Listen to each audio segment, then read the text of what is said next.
In this short Excel video, I will show you how to create a combination chart with line on secondary axis in Excel for Macs, or the so-called dual axis chart.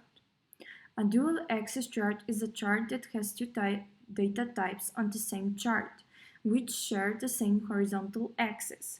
For example, you want to show the sales and gross margins for the past 4 years in the same chart. Here, year will be your horizontal axis, and both gross margin and sales are happening during the same year. As such, we can visualize them together. So let's get started. Step 1 for creating a dual axis chart is to select the data. Step 2 is to go to the Insert tab, and under Chart Group, click Recommended Charts, a feature in Excel 2016. Here, Excel gives you suggestions of charts that they think would fit your data.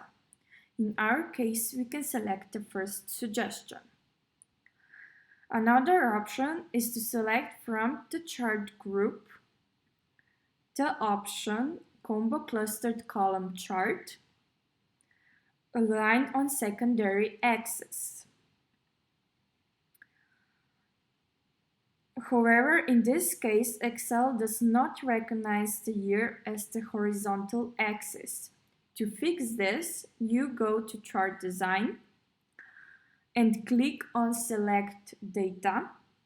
In the new window, you copy the Y values for a year to the horizontal category axis labels box and delete the year from the legend entries by clicking the minus sign, and then click OK.